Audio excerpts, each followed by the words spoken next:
ಎಲ್ಲರಿಗೂ ನಮಸ್ಕಾರ. ಥಟ್ ಅಂತ ಹೇಳಿ ಕ್ವಿಜ್ ಕಾರ್ಯಕ್ರಮಕ್ಕೆ ತಮಗೆಲ್ಲ ಸ್ವಾಗತ.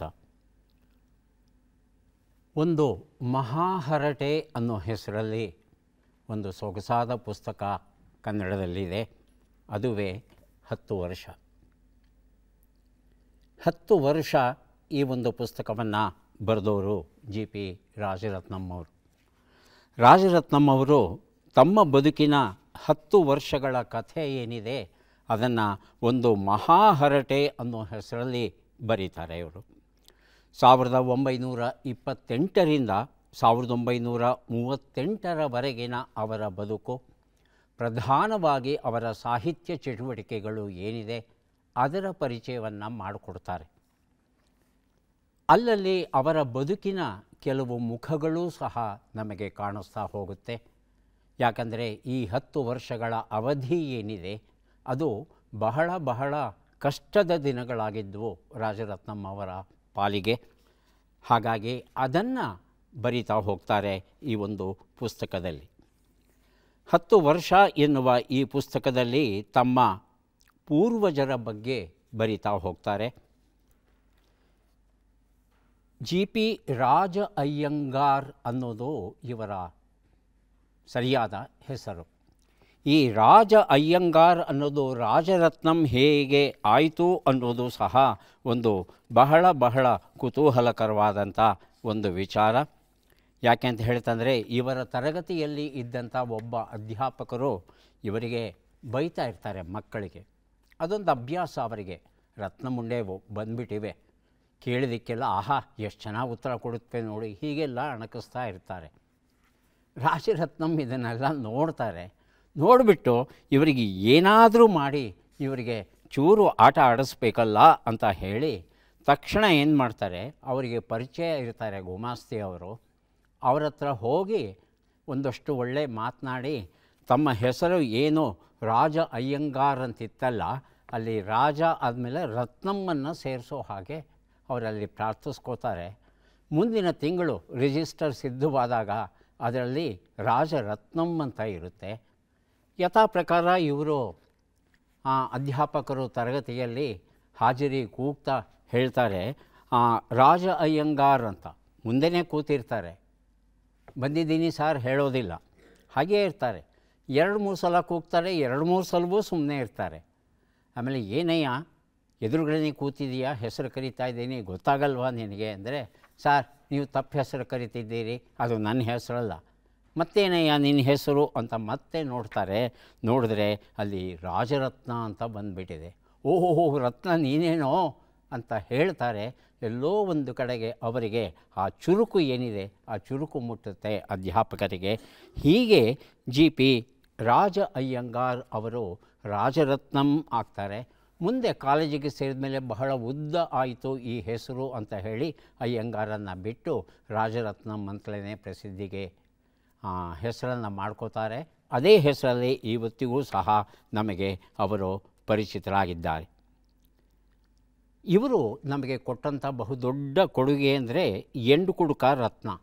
ಎಂಡುಕುಡುಕ ರತ್ನ, ಆ ರತ್ನ ಅನ್ನೋನು ಅಂದರೆ ತಮಗೆ ತಾವೇ ಜೀವಮಾನದಲ್ಲೇ ಅವರು ಯಾವತ್ತೂ ಹೆಂಡವನ್ನು ಮುಟ್ಟಿದವರಲ್ಲ. ಆದರೆ ಒಬ್ಬ ಕುಡುಕನಿಗಿಂತಲೂ ಪರಿಣಾಮಕಾರಿಯಾಗಿ ಹೇಗೆ ಕುಡುಕನ ಬದುಕನ್ನು ಇವರು ವರ್ಣಿಸ್ತಾ ಹೋಗ್ತಾರೆ ಆ ಒಂದು ಪುಸ್ತಕದಲ್ಲಿ, ಪುಟ್ಟ ಪುಸ್ತಕದಲ್ಲಿ. ಹಾಗಾಗಿ ಈ ರತ್ನನ ಪದಗಳು ಮತ್ತು ನಾಗನ ಪದಗಳು ಇಬ್ಬರು ಮಡದಿಯರು ರಾಜರತ್ನಂ ಅವ್ರಿಗೆ ಮೊದಲನೇ ಮಡದಿ ತೀರ್ಕೋತಾರೆ. ಆನಂತರ 2ನೇ ಮದುವೆಯನ್ನು ಆದಾಗ ಆ 2ನೇ ಮಡದಿಯೂ ಸಹ ಇವರ ಬದುಕನ್ನು ನಿಜವಾದ ಅರ್ಥದಲ್ಲಿ ತುಂಬುತ್ತಾರೆ. ಹಾಗಾಗಿ ಅವರಿಬ್ಬರನ್ನೂ ಸಹ ತನ್ನ 2 ಕಣ್ಣುಗಳು ಅಂತ ಭಾವಿಸಿ ರಾಜರತ್ನಂ ಅವರು ಈ ಒಂದು ಪುಸ್ತಕದಲ್ಲಿ ಬರೀತಾರೆ. ನೋಡಿ, 1939ರಲ್ಲಿ ಈ ಪುಸ್ತಕ ಮೊದಲ ಬಾರಿಗೆ ಪ್ರಕಟವಾದಾಗ ಅರ್ಪಣೆ ಹೇಗೆ ಮಾಡ್ತಾರೆ ನೋಡಿ. ರತ್ನನ ಸುಖ ದುಃಖಗಳಲ್ಲಿ ಸಮಾನ ಭಾಗಿಯಾಗಿ ಇರುವ ಅಂದರೆ ಲಲಿತಾ ಅವರು ತೀರ್ಕೊಂಡಿದ್ದಾರೆ, ಸೀತಾ ಅವರು ಜೊತೆಯಲ್ಲಿದ್ದಾರೆ, ಇರುವ ಲಲಿತಾ ಮತ್ತು ಸೀತಾ ಇವರಿಗೆ ಅಂತ ಹೇಳ್ತಾರೆ. 39ರಲ್ಲಿ ಪ್ರಕಟವಾದಾಗ ಅದೇ ಪುಸ್ತಕ 72ರಲ್ಲಿ ಮತ್ತೆ ಪ್ರಕಟವಾದಾಗ ಸುಖ ದುಃಖಗಳಲ್ಲಿ ಸಮಾನ ಭಾಗಿಗಳಾಗಿ ಇದ್ದ ಲಲಿತಮ್ಮ ಮತ್ತು ಸೀತಮ್ಮ ಅವರಿಗೆ ಈ ಶಬ್ದಗಳನ್ನು ಸ್ವಲ್ಪ ಆಲೋಚನೆ ಮಾಡಿತು ಅಂದರೆ ರಾಜರತ್ನಂ ಅವರ ಮನಸ್ಸಲ್ಲಿ ಏನು ನಡೀತಾ ಇತ್ತು ಅನ್ನೋದು ನಮಗೆ ಗೊತ್ತಾಗುತ್ತೆ. 10 ವರ್ಷ ಸೊಗಸಾದ ಮಹಾಹರಟೆ.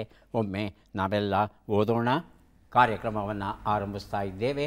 ಸ್ಪರ್ಧಿಗಳ ಪರಿಚಯ. ಮೊದಲ ಸ್ಪರ್ಧಿ. ನಮಸ್ಕಾರ ಎಲ್ಲರಿಗೂ. ನನ್ನ ಹೆಸರು ಚಂದನ. ನಾನು ಚಿಕ್ಕಮಗಳೂರು ತಾಲೂಕು ಅಂಬಳೆ ಗ್ರಾಮದಿಂದ ಬಂದಿದ್ದೇನೆ. ನಾನು MCom ಪದವೀಧರೆಯಾಗಿದ್ದೇನೆ. ನಾನು ನನ್ನ ಹವ್ಯಾಸಗಳು ಅಂದರೆ ಚಿತ್ರಕಲೆಯನ್ನು ಬಿಡಿಸೋದು, ಬುಕ್ಗಳನ್ನು ಓದುವುದು ಮತ್ತು ದೇವರ ನಾಮಗಳನ್ನು ಕಲಿಯುವುದು ನನ್ನ ಹವ್ಯಾಸವಾಗಿದೆ.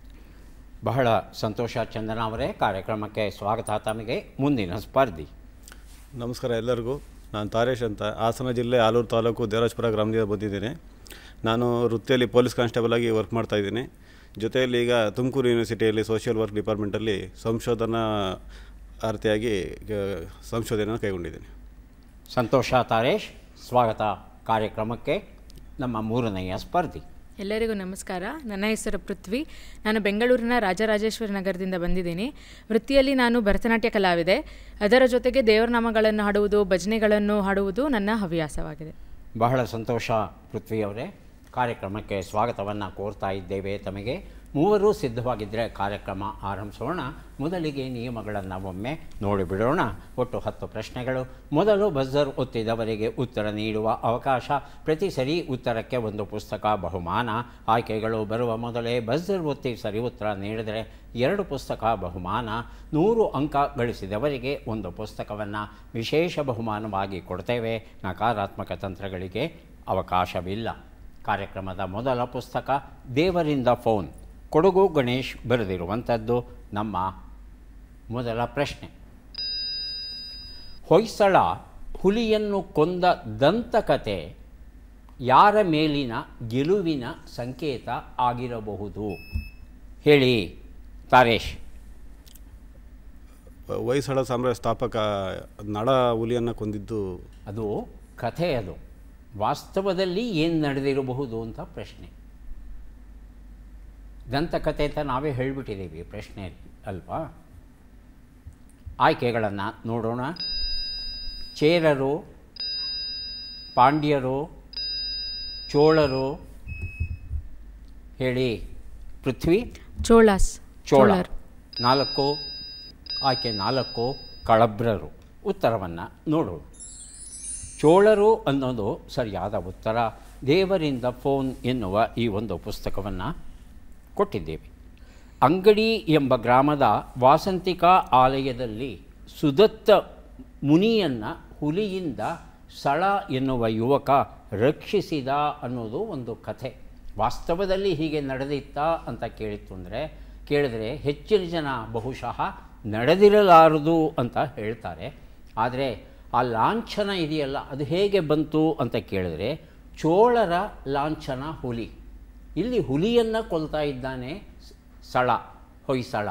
ಹಾಗಾಗಿ ಯಾವಾಗ ಇವರು ಚೋಳರನ್ನು ಜಯಿಸ್ತಾರೋ ಅದರ ಸಾಂಕೇತಿಕವಾಗಿ ಈ ಒಂದು ಕಥೆ, ಈ ಒಂದು ಲಾಂಛನ ಬಂದಿರಬಹುದು ಅಂತ ಒಂದು ಕಲ್ಪನೆ ಇದೆ.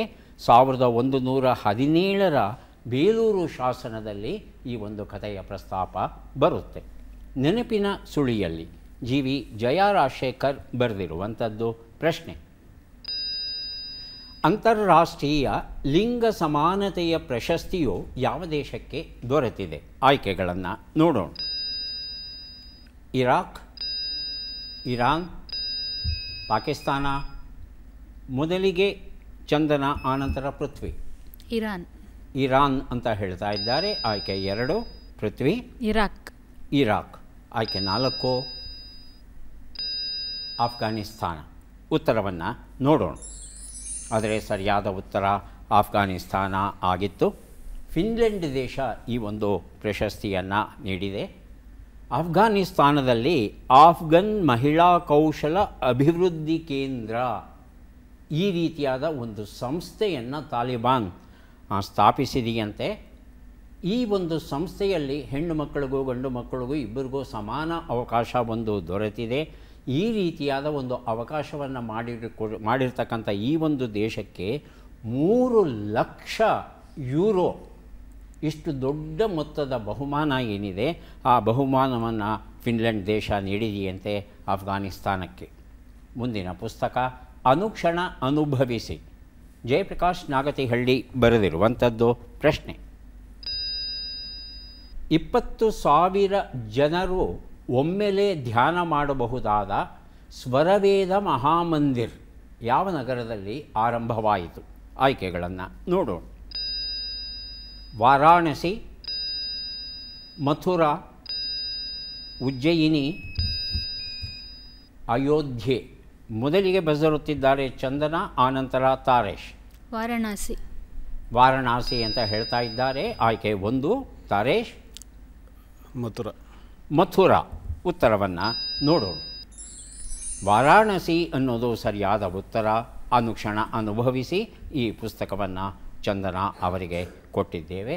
ಒಟ್ಟು 7 ಅಂತಸ್ತಿನ ಕಟ್ಟಡವಂತೆ. ಇದರಲ್ಲಿ 30,000 ಚದರ ಅಡಿ ವಿಸ್ತಾರವಾಗಿದೆಯಂತೆ.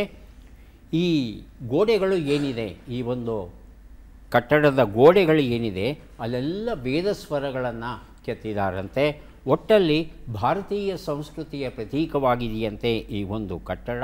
ಹಾಗಾಗಿ ಒಮ್ಮೆಲೆ 20,000 ಜನ ಕುಳಿತುಕೊಂಡು ಧ್ಯಾನವನ್ನು ಮಾಡಬಹುದಂತೆ. ಅಷ್ಟು ಬೃಹತ್ತಾಗಿದೆಯಂತೆ ಕಟ್ಟಡ. ಇಂತಹ ಕಟ್ಟಡ ಮೊದಲ ಬಾರಿಗೆ ಭಾರತದಲ್ಲಿ ನಿರ್ಮಾಣವಾಗಿದೆ. ಮುಂದಿನ ಪುಸ್ತಕ D.H. ಲಾರೆನ್ಸ್ ಅವರು ಬರೆದ ಇಂಗ್ಲೆಂಡ್ ಮೈ ಇಂಗ್ಲೆಂಡ್ ಎನ್ನುವ ಪುಸ್ತಕ. ಅನುವಾದ ಮಾಡಿದ್ದಾರೆ G.N. ರಂಗನಾಥರಾವ್ ಅವರು. ನಮ್ಮ ಪ್ರಶ್ನೆ: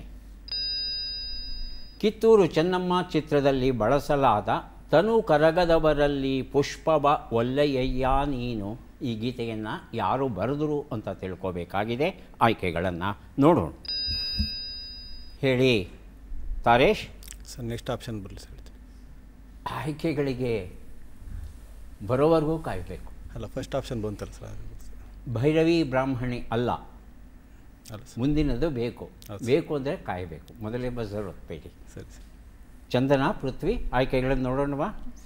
ಆಯ್ಕೆಗಳು: ಆಯ್ಕೆ 2 ಅಕ್ಕ ಮಹಾದೇವಿ, ಆಯ್ಕೆ 3 ಅಕ್ಕ ಮಹಾದೇವಿ ಸರ್. ಯಾಕೆ ಸರ್ ಉತ್ತರ ಕೊಡ್ತೀರಿ? ತಮ್ಮ ಅವಕಾಶ ಮುಗೀತಲ್ವಾ? ಸರಿ ಸರ್. ಸಂಚಿಯ ಹೊನ್ನಮ್ಮ ಹಾಗೂ ಆಯ್ಕೆ 4 ಅಲ್ಲಮ ಪ್ರಭು. ಎರಡನೇದಾಗಿ ಬಜರುತ್ತಿದ್ದಾರೆ ಪೃಥ್ವಿಯವರು. ಅಕ್ಕ ಮಹಾದೇವಿ. ಅಕ್ಕ ಮಹಾದೇವಿ. ಉತ್ತರವನ್ನು ನೋಡೋಣ. ಅಕ್ಕ ಮಹಾದೇವಿ ಉತ್ತರ ಸರಿಯಾಗಿದೆ. ಇಂಗ್ಲೆಂಡ್ ಮೈ ಇಂಗ್ಲೆಂಡ್ ಈ ಒಂದು ಪುಸ್ತಕವನ್ನು ಕೊಟ್ಟಿದ್ದೇವೆ. ಮುಂದೆ ನಾವು ಕೊಡ್ತಾ ಇದ್ದೇವೆ ಬೆಳಕಿಲ್ಲದ ದಾರಿ ಕನಸಿಲ್ಲದ ಹಾದಿ ಎನ್ನುವ ಪುಸ್ತಕ. ಸಂಪಾದಕರು ಸಿರಿಗೇರಿ ಯರಿಸ್ವಾಮಿ ಅವರು. ನಮ್ಮ ಪ್ರಶ್ನೆ: ಬಿಟ್ಟ ಅಕ್ಷರಗಳನ್ನು ತುಂಬಿ. ಕೋ, ರು, ಮು, ಕೆ, ಗು. ಮೊದಲಿಗೆ ಚಂದನ, ನಂತರ ತಾರೇಶ್. ಕೊಲ್ಲೂರು ಮೂಕಾಂಬಿಕೆಯ ಗುಹೆ. ಕೊಲ್ಲೂರು ಮೂಕಾಂಬಿಕೆಯ ಗುಡಿ. ಹೌದಾ ತಾರೇಶ್? ಕೊಲ್ಲೂರು ಮೂಕಾಂಬಿಕೆಯ ಗುಡಿ ಸರ್. ಉತ್ತರವನ್ನು ನೋಡೋಣ. ಕೊಲ್ಲೂರು ಮೂಕಾಂಬಿಕೆಯ ಗುಡಿ ಉತ್ತರ ಸರಿಯಾಗಿದೆ. ಬೆಳಕಿಲ್ಲದ ದಾರಿ ಕನಸಿಲ್ಲದ ಹಾದಿ ಈ ಪುಸ್ತಕವನ್ನು ಚಂದನ ಅವರಿಗೆ ಕೊಟ್ಟಿದ್ದೇವೆ. ಗುಹೆ ಅಂತ ಹೇಳಿದ್ರು ಸರ್ ಅವರು. ಗುಹೆ ಅಂತ ಹೇಳಿದ್ರು ಸರ್ ಅವರು. ಗುಹೆ ಅಂತಾರೆ ತಾವು? ಹೌದು ಸರ್. ಗುಹೆನೋ ಅಲ್ಲಿ ವಾಸ್ತವದಲ್ಲಿ ಗುಹೆ ಇಲ್ಲ, ಗುಡಿ ಇದೆ ಅಷ್ಟೇ. ಗುಹೆ ಅಂತ ಇಲ್ಲ ಆಗಬಹುದು, ಆದರೆ ಆ ವಾಸ್ತವದ ದೃಷ್ಟಿಯಿಂದ ನೋಡಿದಾಗ ಅಲ್ಲಿ ಗುಹೆ ಯಾವುದೂ ಇಲ್ಲ. ಗುಡಿ ಅನ್ನೋದೇ ಸರಿಯಾದ ಉತ್ತರ. ಗುಡಿ ಅಂತ ತಾರೇಶ್ ಅವರು ಕೊಟ್ಟಿದ್ದಾರಲ್ವ, ಹಾಗಾಗಿ ಪುಸ್ತಕವನ್ನು ತಾರೇಶ್ ಅವರಿಗೆ ಕೊಟ್ಟಿದ್ದೇವೆ. ಕಥಾ ಸಂಕಲನ ಲೀಕೌಟ್, ಅಕ್ಷತಾ ಪಾಂಡವಪುರ ಬರೆದಿರುವಂಥದ್ದು. ಪ್ರಶ್ನೆ: ಈ ಕೆಳಗಿನ ಲೆಕ್ಕಗಳನ್ನು ಪೂರ್ಣಗೊಳಿಸಿ ಉತ್ತರಗಳನ್ನೆಲ್ಲ ಕೂಡಿ ಅಂತಿಮ ಉತ್ತರವನ್ನು ನೀಡಿ. ಲೆಕ್ಕಗಳು: 82 ಕೂಡು 13, 66 ಕಳೆ 21, 25 ಗುಣಿಸು 12, 350 ಭಾಗಿಸು 10.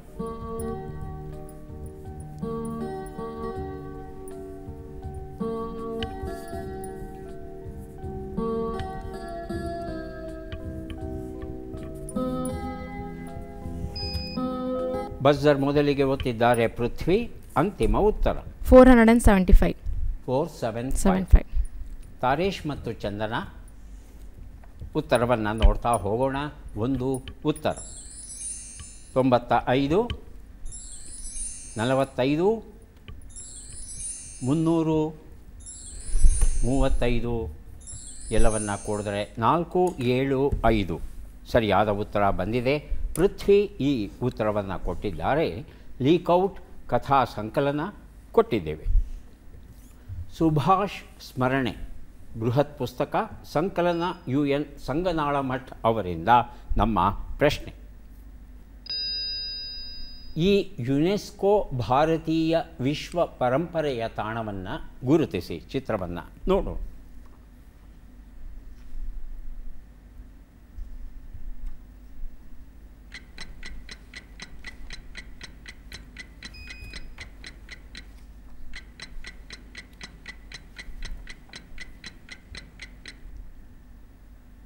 ಬಜರ್ ಒತ್ತಿದ್ದಾರೆ ಪೃಥ್ವಿ ಅವರು. ಉತ್ತರವನ್ನು ಕೇಳೋಣ. ಜೈಪುರಲ್ಲಿ ಅಂಬರ್ ಫೋರ್ಟ್.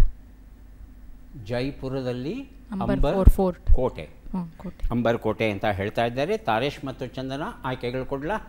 ಆಯ್ಕೆಗಳು: ಆಗ್ರಾ ಕೋಟೆ, ಅಕ್ಬರ್ ಸಮಾಧಿ.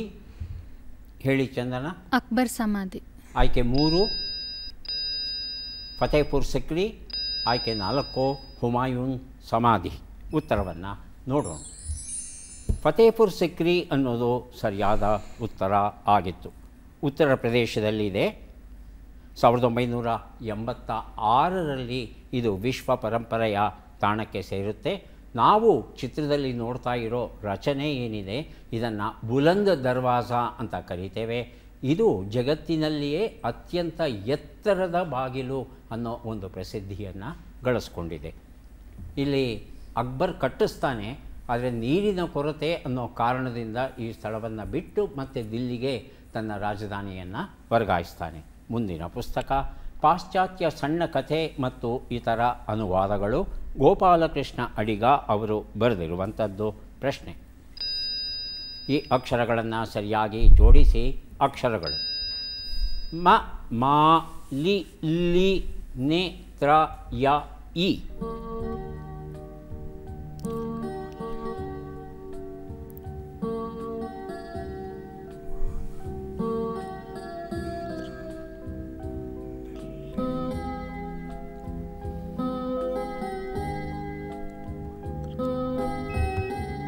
ಬಜರ್ ಒತ್ತಿದ್ದಾರೆ ಚಂದನ.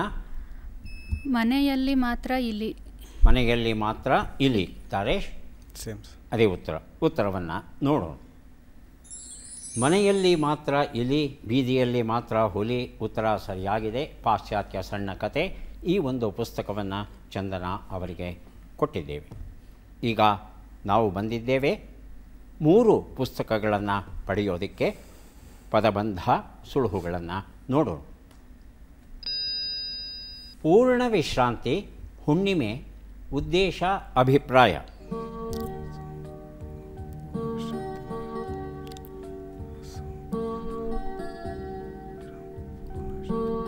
ಬಜರ್ ಒತ್ತಿದ್ದಾರೆ ತಾರೇಶ್ ಅವರು. ಒಂದು ಉತ್ತರ ಪೂರ್ಣ ವಿರಾಮ. ಉತ್ತರವನ್ನು ನೋಡೋಣ. ಉತ್ತರ ಸರಿಯಾಗಿದೆ. ಶ್ರೀ ರಾಮಾಯಣ ಮಹಾನ್ವೇಷಣಂ ವೀರಪ್ಪ ಮೊಯ್ಲಿ ಅವರು ಬರೆದಂಥ ಪುಸ್ತಕ ಕೊಟ್ಟಿದ್ದೇವೆ. 2 ಉತ್ತರ. ಹುಣ್ಣಿಮೆ. ಪೂರ್ಣಮೆ.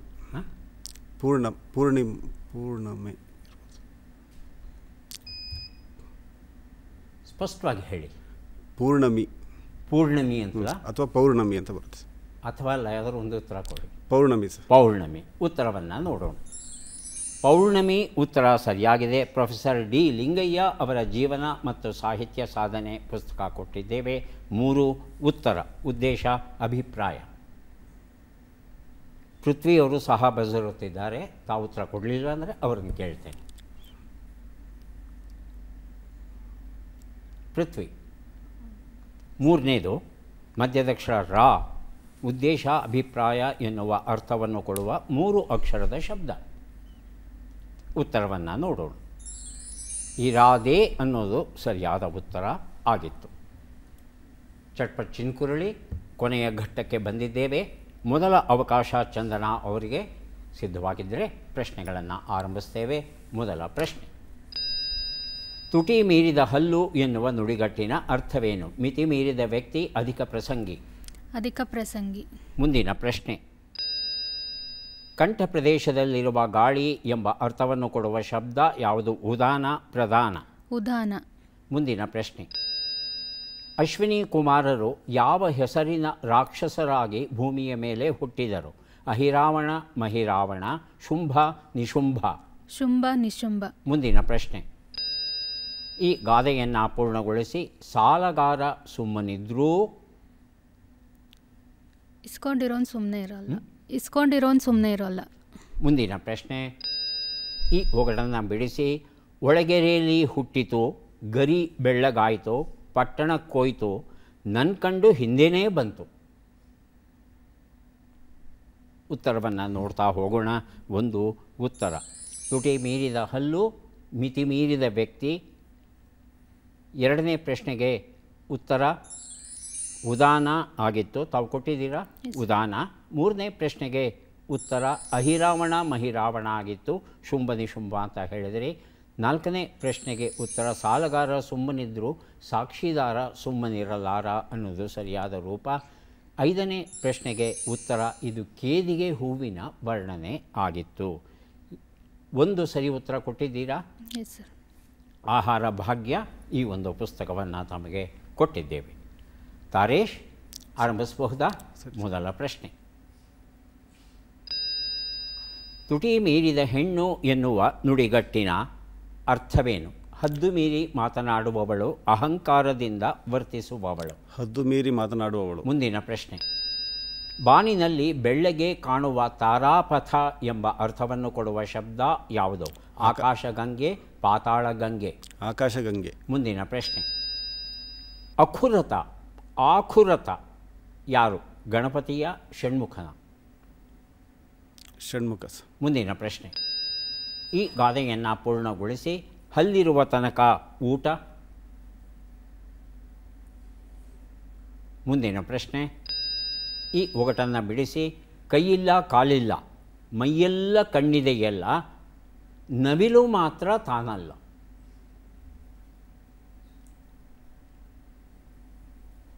ಕೈಯಿಲ್ವಂತೆ, ಕಾಲಿಲ್ವಂತೆ, ಮೈ ತುಂಬ ಕಣ್ಣಿದೆಯಂತೆ, ಆದರೆ ನವಿಲಲ್ವಂತೆ.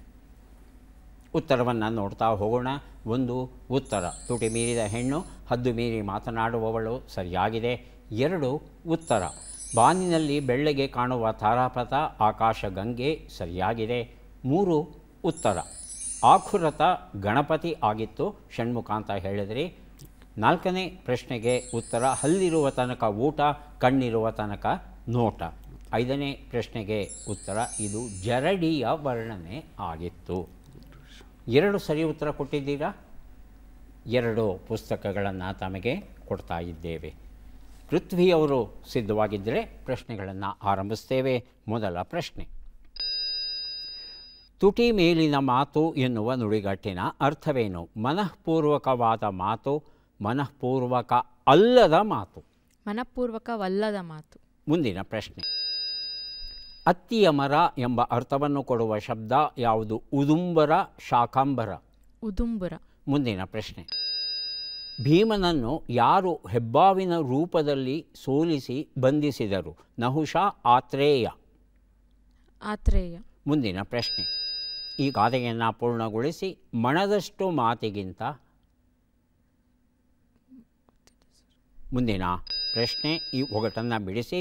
ಗಿಡದಲ್ಲೇ ಹುಟ್ಟಿ ಗಿಡದಲ್ಲೇ ಬೆಳೆದು ಶಾಸ್ತ್ರಕ್ಕೆ ಮೊದಲಾಗುತ್ತಂತೆ. ವಿಳೆದೆಲೆ. ಯಾವುದು? ವಿಳೆದೆಲೆ. ವೀಳ್ಯದೆಲೆ. ಉತ್ತರವನ್ನು ನೋಡೋಣ. ತುಟಿ ಮೇಲಿನ ಮಾತು, ಮನಃಪೂರ್ವಕವಲ್ಲದ ಮಾತು ಸರಿಯಾಗಿದೆ. ಎರಡು ಉತ್ತರ ಉದುಂಬರ ಸರಿಯಾಗಿದೆ. ಮೂರು ಉತ್ತರ ನಹುಷ ಆಗಿತ್ತು, ಆತ್ರೇಯ ಅಂದರೆ. ನಾಲ್ಕನೇ ಪ್ರಶ್ನೆಗೆ ಉತ್ತರ ಮಣದಷ್ಟು ಮಾತಿಗಿಂತ ಕಣದಷ್ಟು ಕೆಲಸ ಲೇಸು. ಐದನೇ ಪ್ರಶ್ನೆಗೆ ಉತ್ತರ ಇದು ಸೀಗೆಕಾಯಿ ಆಗಿತ್ತು. ಎರಡು ಪ್ರಶ್ನೆಗಳಿಗೆ ತಾವು ಸರಿಯಾದ ಉತ್ತರ ಕೊಟ್ಟಿದ್ದೀರಿ. ಹಾಗಾಗಿ ಎರಡು ಪುಸ್ತಕಗಳನ್ನು ತಮಗೆ ಕೊಡ್ತಾ ಇದ್ದೇವೆ. ಯಾರಿಗೆ ಎಷ್ಟು ಪುಸ್ತಕ ಬಂದಿದೆ ಅದನ್ನು ನೋಡುವ ಕ್ಷಣ ಈಗ ಬಂತು. ಮೊದಲಿಗೆ ಚಂದನ ಅವರಿಗೆ 3 ಪುಸ್ತಕಗಳನ್ನು ಕೊಡ್ತಾ ಇದ್ದೇವೆ. ಪುಸ್ತಕಗಳನ್ನು ಸ್ವೀಕರಿಸಿ ಕಾರ್ಯಕ್ರಮದಲ್ಲಿ ಭಾಗಿಯಾಗಿದ್ದಕ್ಕೆ ತಮಗೆ ಧನ್ಯವಾದಗಳನ್ನು ಅರ್ಪಿಸ್ತಾ ಇದ್ದೇವೆ. ಧನ್ಯವಾದಗಳು.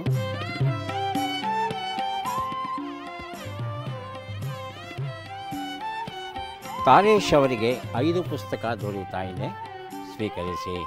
ಅಭಿನಂದನೆಗಳು.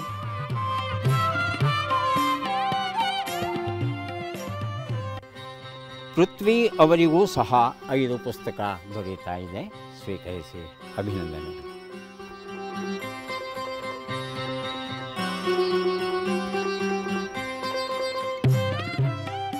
ಮತ್ತೆ ಭೇಟಿಯಾಗೋಣ. ನಮಸ್ಕಾರ.